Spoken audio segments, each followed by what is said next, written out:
हमारा प्रोजेक्ट जो है माई शॉप, इसमें हम इस वक्त तक जो है डैशबोर्ड और कैटेगरीज पर बात कर चुके हैं। लॉगिन के बाद कैटेगरीज ऐड हो रही हैं, कैटेगरीज व्यू हो रही हैं। यहाँ पर हमने इसको थोड़ा सा एक नाइस डेटा टेबल में एडजस्ट कर दिया था। अब हमें बात करनी है प्रोडक्ट की तरफ।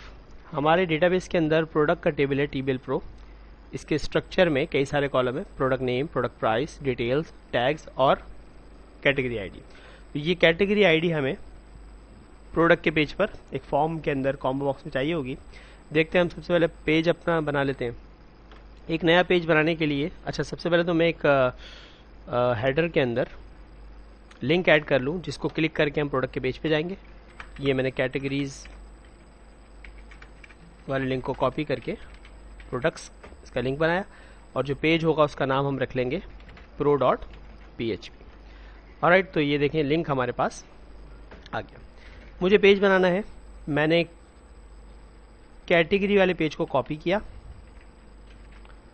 और एक न्यू PHP फाइल यहाँ पर ऐड करके उसको पेस्ट किया और सेव कर दिया pro.php। ठीक है, व्हाट इज दिस?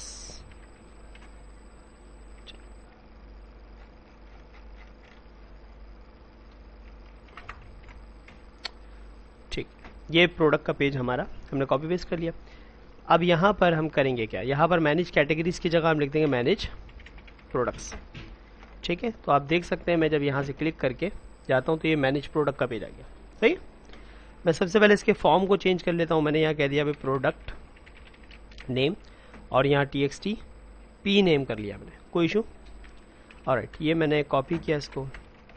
मैंने कहा प्रोडक्ट की प्राइस लेनी है हमने, ले लीजिए प्राइस, और इसका नाम रख दिया txt p प्राइस। ठीक है, एक और मैंने कॉपी पेस्ट किया, मुझे प्रोडक्ट की डिटेल देनी है, मैंने कह दिया डिटेल्स, और डिटेल्स के लिए हमने यहाँ पर इनपुट टाइप टेक्स्ट की बजाय टेक्स्ट एरिया, ठीक है, टेक्स्ट एरिया ले लिया मैंने, इसकी टाइप हटा दी। नेम इसका रख दिया मैंने txt p डिटेल्स, रिक्वायर्ड है, क्लास भी ठीक है फॉर्म कंट्रोल की, और मैंने टेक्स्ट एरिया को क्लोज कर दिया। ओके, यू कैन सी ये हमारा पेज बनना शुरू हो गया। ठीक है जी, हमें और क्या चाहिए, प्राइस चाहिए, डिटेल, टैग्स के लिए एक हमें एरिया चाहिए, तो टैग्स के लिए भी हम टेक्स्ट एरिया ही रख लेते हैं। ठीक है, या हम चाहें तो रॉ रख सकते हैं। मैंने एक रॉ रख दी और यहाँ पर लिख दिया मैंने टैग्स। ठीक है, टैग्स बेसिकली हम सर्चिंग में इस्तेमाल कर रहे होंगे, इनपुट टाइप टैग्स, और इसका नाम रख दिया p टैग्स।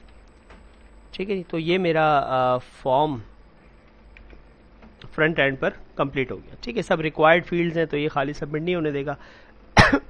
आप इसके ऊपर अगर चाहें तो पैटर्न लगा लें ताकि वो आपके वैलिडेशन में भी आ जाए। ठीक है, okay, now we have a submit button, और यहाँ पर हमारे पास इस साइड पे लगा हुआ है। हम यहाँ पर कैटेगरी नेम नहीं ले रहे, बल्कि अब हम एक प्रोडक्ट का नाम ले रहे हैं। ये एक आर्ग्यूमेंट हो गया। इसी तरह मैंने प्रोडक्ट की प्राइस के लिए प्रोडक्ट प्राइस, फिर है प्रोडक्ट की डिटेल्स, तो मैं इसको p डिटेल करके वेरिएबल बना लेता हूँ। अच्छा ये होगा कि हम इसको कॉपी पेस्ट कर लें ताकि गलती की कोई गुंजाइश ना रहे। डिटेल्स के बाद मैंने कहा अभी p टैग्स हैं हमारे पास, वेरिएबल बना लिया। ये 1 2 3 4 चीज़ें तो ठीक हैं। सही, एक चीज़ जो हम इसमें अभी मिस कर रहे हैं वो ये है कि कैटेगरी की आईडी चाहिए हमें। तो फ्रंट एंड पे अगर हम आईडीज़ मांगेंगे तो कितनी आईडीज़ याद रखेंगे फिर उनको, तो इससे बेहतर ये है कि हम एक कॉम्बो बॉक्स लगाएं जिसमें सारी कैटेगरीज आ रही हो और उनकी आईडीज़ भी आ रही हो। अब वो कॉम्बो बॉक्स यहाँ कैसे लगेगा वो देख लेते हैं। मैं अपने फॉर्म में ही टैग्स के बाद मैंने एक और रॉ ऐड की। ठीक है, और यहाँ मैंने कह दिया कैटेगरी। ठीक है, और यहाँ पर इनपुट टाइप टेक्स्ट की बजाय मैंने यहाँ लगाया सिलेक्ट, मेरा कॉम्बो बॉक्स, और उसका नेम रख दिया मैंने txt p cat। रिक्वायर्ड की यहाँ ज़रूरत नहीं है, क्लास ठीक है। ठीक है, मैंने अपने सिलेक्ट बॉक्स को बंद किया और सिलेक्ट बॉक्स के अंदर आकर पहला ऑप्शन मैंने दिया ऑप्शन यहाँ मैंने लिख दिया सिलेक्ट वन, ठीक है, या सिलेक्ट कैटेगरी। ऑलराइट, तो ये एक ऑप्शन मेरे पास आ गया नज़र। अच्छा, इसको मैं वैल्यू दे दूंगा, लिखा हुआ तो आ रहा है सिलेक्ट कैटेगरी, वैल्यू क्या दिया मैंने 0। तो जब इसको पहले ऑप्शन को सिलेक्ट किया जाएगा तो वैल्यू जो डेटाबेस की तरफ जाएगी वो क्या रहेगी 0, यहाँ से जो वैल्यू मुझे रिसीव होगी, ठीक है, अगर मैंने ये ऑप्शन सिलेक्ट किया है। मजीद ऑप्शन मुझे डेटाबेस से लाने हैं जो कि कैटेगरी के नाम है। मैंने यहाँ PHP के टैग लगाए,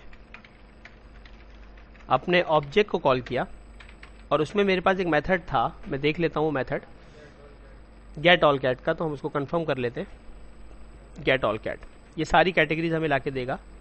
ये मेथड हमने कॉल किया और इसका एक वेरिएबल में इसको स्टोर कर लिया इस तरीके से।